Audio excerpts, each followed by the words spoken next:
समझ गए कि आप पूछना क्या चाहती हैं। आप तो अंतर्यामी हैं।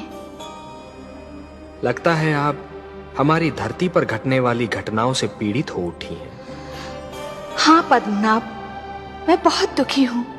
क्यों हो रहा है ये सब? क्यों मचा है ये हाहाकार? प्रेम बनाया था तो घृणा क्यों बनाई?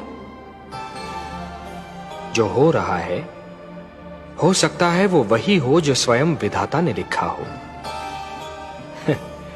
और अपना लिखा तो स्वयं विधाता भी नहीं मिटा सकते ना। हे महादेवी, हो सकता है कि यह मानव की परीक्षा हो, उसके कर्मों की परीक्षा हो। पर ऐसा संसार और ऐसा मानव आपने बनाया ही क्यों नारायण, जो आपकी बनाई धरती पर अंधेरा फैला रहा है? तो आप क्या चाहती थीं कि हम केवल दिन बनाते और रात्रि न बनाते? फिर मानव को अंधेरे उजाले का अंतर कैसे जान पड़ता? विष न होता तो अमृत की महत्ता कैसे जानी जाती?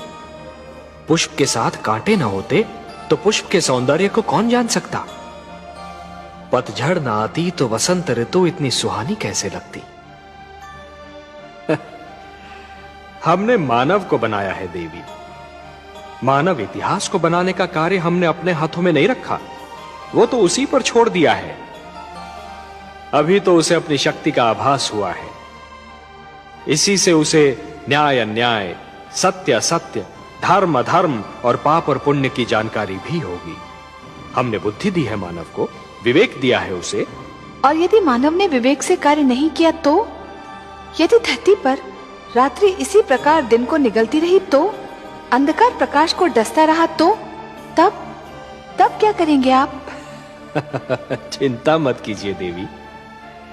यदि असत्य और अधर्म अपनी सीमा को पार कर गए, यदि धर्म की हानि होने लगी, तो हम स्वयं धरती पर जाएंगे। हम वचनबद्ध हैं। परित्राणाय साधूनां विनाशाय च दुष्कृतां धर्म संस्थापनार्थाय संभवामि युगे युगे। अपनी लीला तो आप ही स्वयं जानते हैं पद्मनाभ। इस प्रकार आरंभ हुआ प्रकाश और अंधकार के युद्ध का इतिहास।